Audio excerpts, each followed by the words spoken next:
भूतानि यान्ति भूतेज्याः। ये तामसिक स्वभाव वाले जो लोग हैं ये भूतों की सिद्धि करते हैं कि हम दूसरे की मन की बात जान लेंगे, अमुक कार्य करा लेंगे, किसी को परेशान कर सकते हैं, किसी का काम बना सकते हैं, किसी भूत को अधीन कर ले। ये नियमों का धारण करते, कठोर कठोर व्रत करते। ऐसा खिलवाड़ थोड़ी किसी भूत को अधीन करना।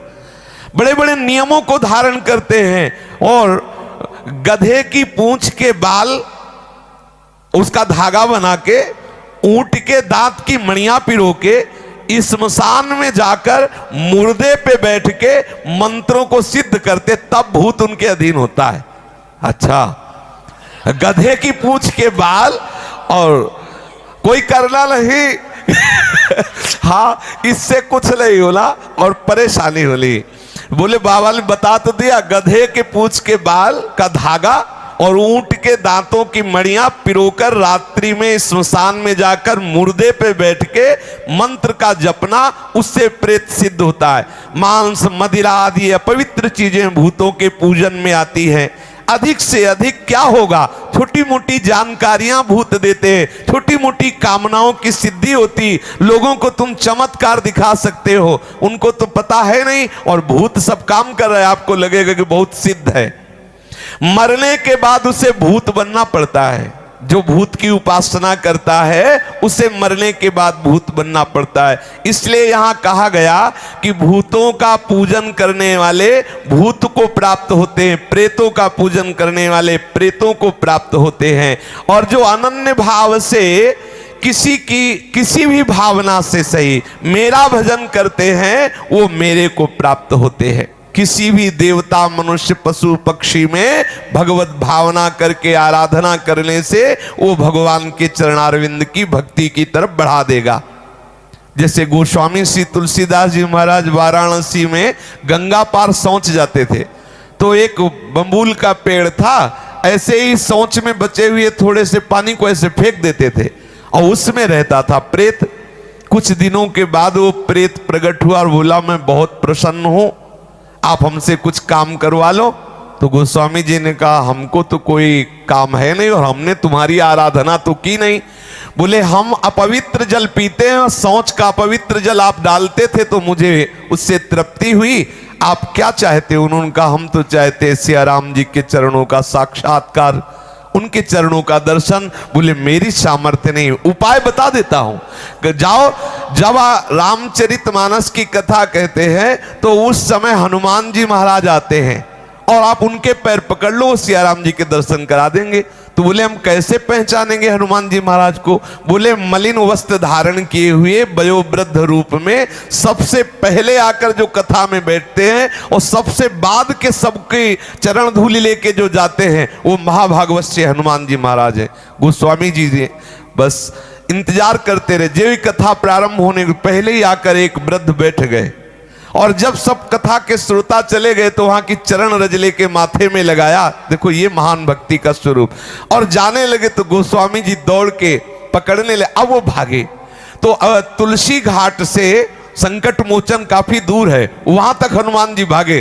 गोस्वामी जी ने पकड़ लिया तो उनका अरे हमें क्यों परेशान करते हो, हम बूढ़े हैं, तुम दौड़ के हमें अरे छोड़ दो। बोले महाराज अब छुपो मत, मैं जान गया कि आप मेरे प्राण प्यारे हनुमान जी हो। तो वो प्रकट हो गए, कहा क्या चाहते हो?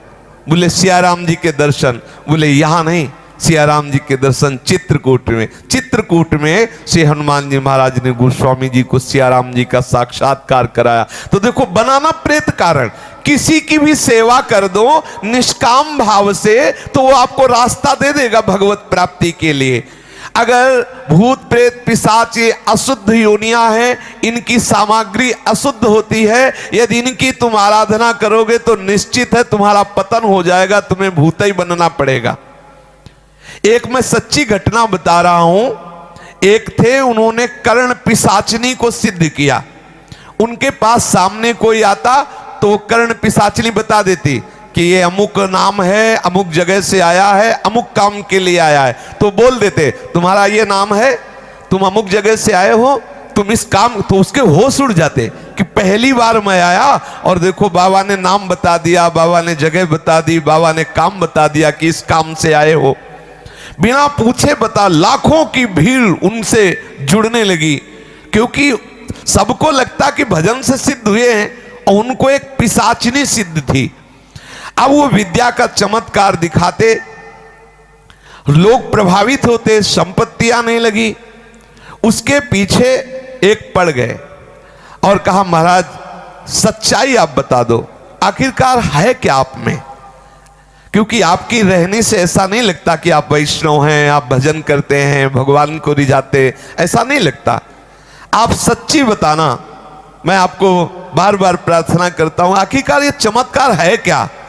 तब उन्होंने कहा मुझे एक पिशाचिनी सिद्ध है और मैं कान में बिष्ठा लगाए रहता हूं, बिष्ठा टट्टी यहां, और उसी पे बैठ करके वो कर्ण पिशाचनी सब बताती है, गंदी चीज पे बैठ करके वो सब मेरे कान में बता देती है।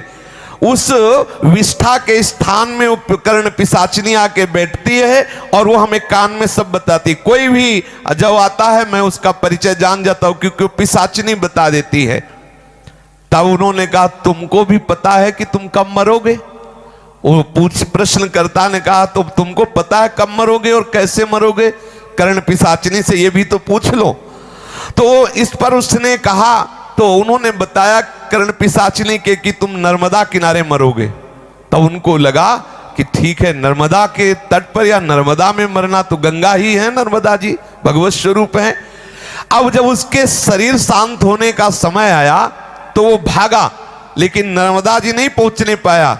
बीच में ही उस कर्ण पिशाचिनी ने उसे मार दिया और कहा दुष्ट, जीवन भर तूने मेरा प्रयोग किया है, अब जीवन के बाद मैं तेरा प्रयोग करूंगी, अब तू मेरी आज्ञा में बने, पिशाच बन और मेरे साथ रहे।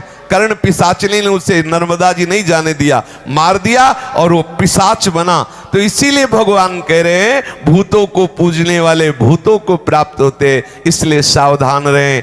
एकमात्र अनन्यश्चिन्तयन्तो माम ये जना परिपासते तेषां नित्याभियुक्तानां योगक्षेमं वहाम्यहम्। शेष चर्चा आगे। श्री राधा वल्लभ लाल की जय।